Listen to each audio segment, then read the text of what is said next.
Well, hi and welcome to this session for the Congressional Mental Health Conference for the NCCHC. My name is Doug Major. I'm a neuro-optometrist, a certified correctional health provider, proud to be that. And this topic today will be hidden wounds, TBI, and the justice-involved women in this population we all work with, and the relationship between traumatic brain injury with substance abuse, PTSD, and mental illness. And I would suggest strongly that a trauma-informed justice system must include brain trauma. Now, let's describe a situation that just happened this last week. A young lady in the jail, 23, intimate partner and violence had caused a problem. She first denied that there was any problem, but after doing some specific testing, particularly asking her to cross her eyes, extremely painful. I had to probe further, and she then admitted that 18 months ago her boyfriend had thrown her into a brick wall.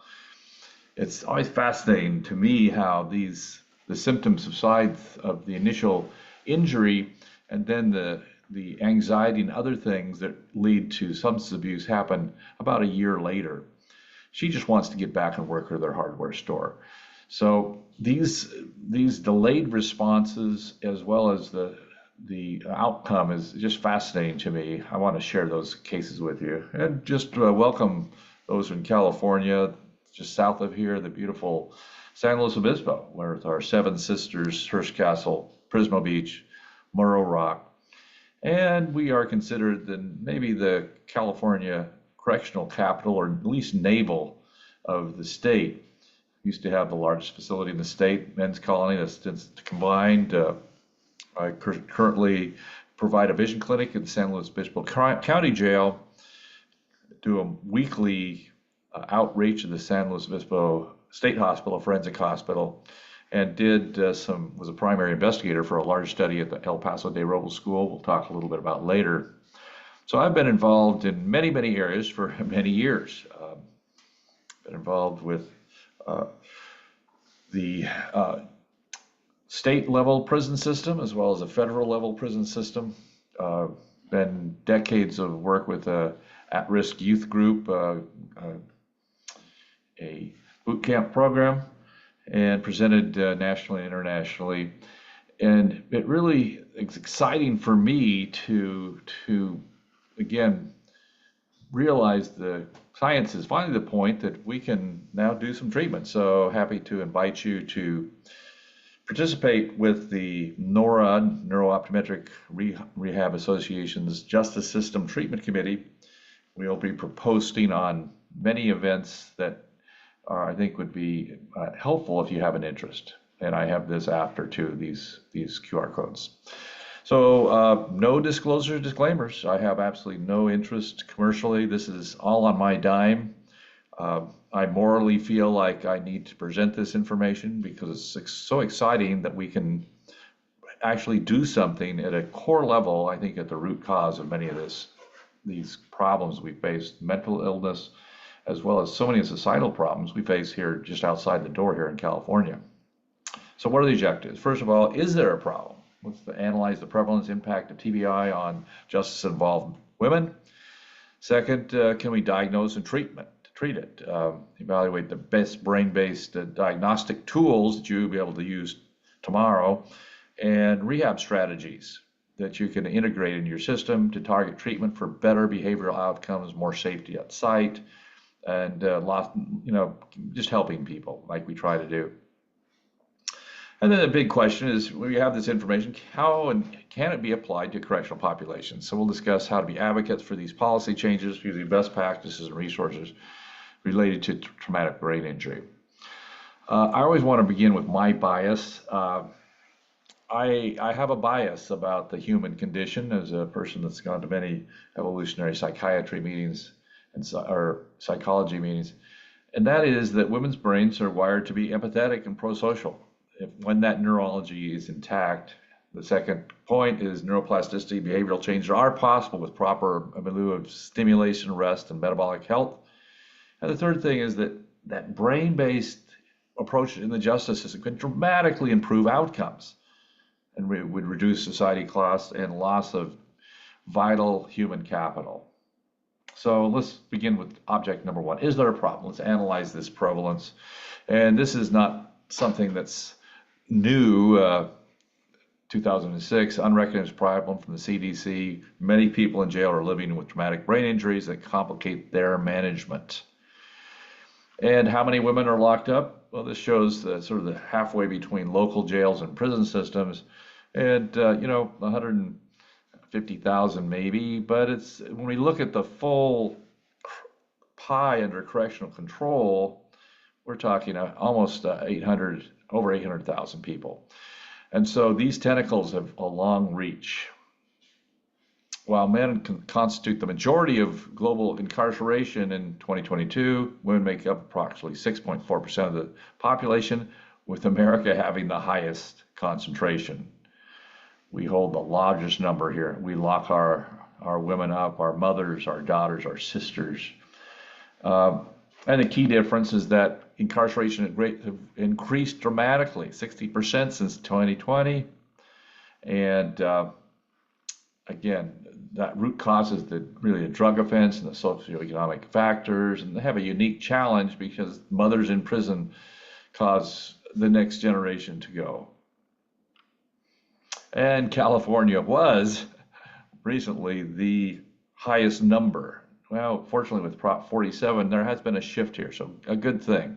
County jails, though, have increased those mental health populations, and Sacramento is building I think they're suggesting it's going to cost $1 billion wing specifically for the mentally ill in the jail system.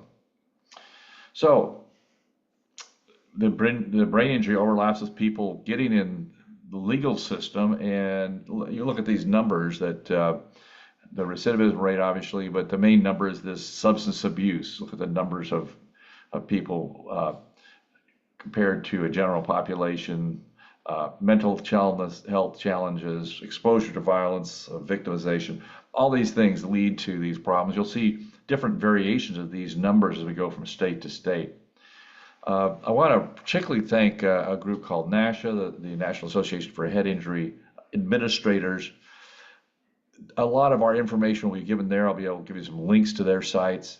They have really taken off. And last year they did this wonderful cross presentation that, brain injury can lead to impaired decision-making, impulsivity, executive function deficits, and such as assessing risks and connecting consequences to actions.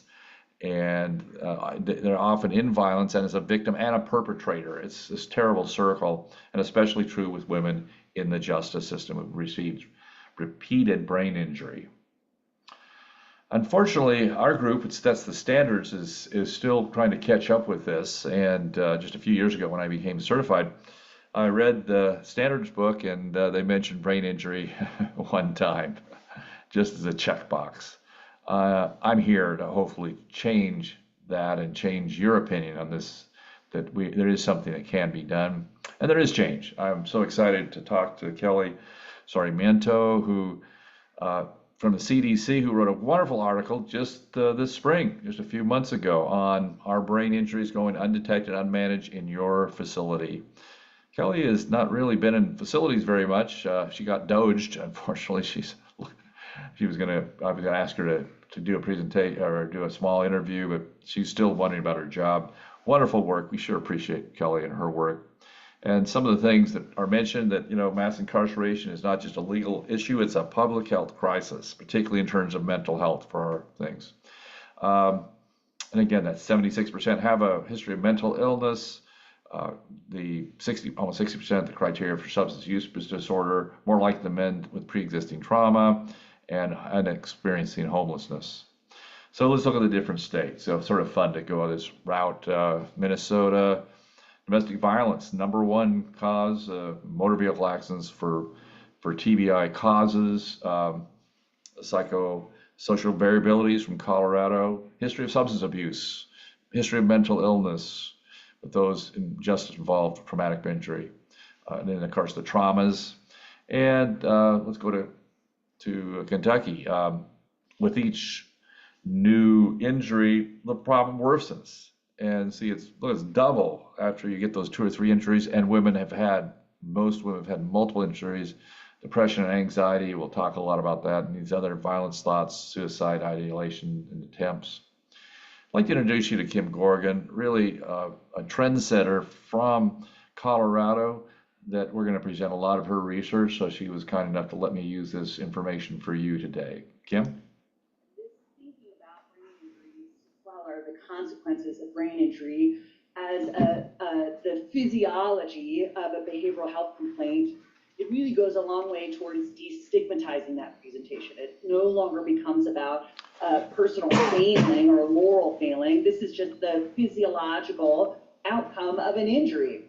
So the numbers of people who complain of mental illness / affective distress after brain injury are staggering. So almost half of people who have no pre-injury history of mental health complaint will develop clinically significant mental health presentation within that first year of their injury. So that's really important to tuck away in your mind, because these are folks who aren't already in the system and they don't know to access behavioral health care.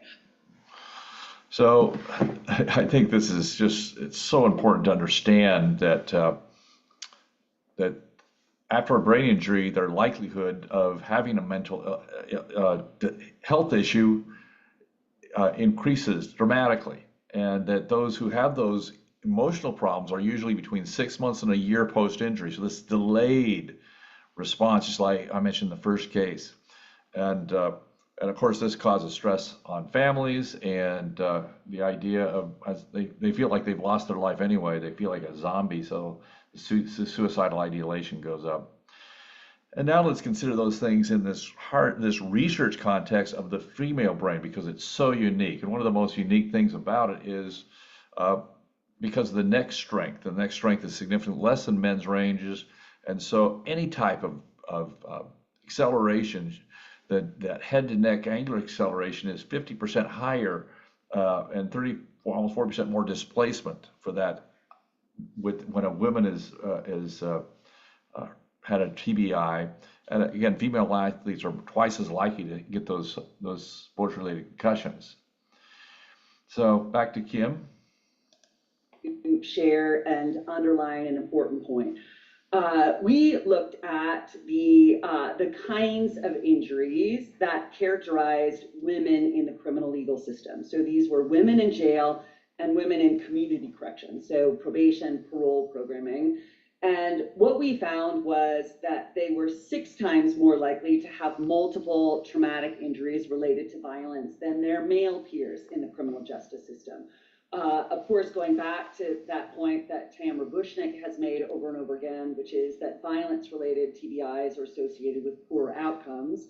What we found is, drilling into the experiences of these women, that they had longer total incarceration times, despite the fact that they did not have convictions of more violent offenses than their peers. So it suggested a picture of this kind of churn, the revolving door of criminal justice that many of you are familiar with, but that really typified the experience of women, and they were much more likely to sustain back-to-back injuries. And Anne, if you'll go to the next slide, apologies to everyone that this is so busy, but I am going to underline a few important points. This is a manuscript that we're putting together in real time right now that I'm really excited about, but we looked at the experience of women with a significant brain injury history relative to men with a significant brain injury history who are in criminal justice. So again, jails, and mostly jails and probation. Some are on parole. Women in that group, that already vulnerable group, were much sicker than their male peers. So they were much more likely to have one or more physical illnesses, much more likely to have a history of mental illness. Interestingly, what will take many of you back to like wandering uterus times is that when we looked at among men and women with brain injury history who had a mental illness, women were much more likely to be managed on psychiatric medications than their male peers, which I don't know why that smacks of hysteria to me, but it does. The risk for having at least one suicide attempt in their history was much higher, and this pattern of abuse was really evident in the women involved in criminal legal system with brain injury history. So childhood violence and to have been exposed to violence as an adult. And the most common mechanism of injury for both groups was assault. And then I paint this picture and the next.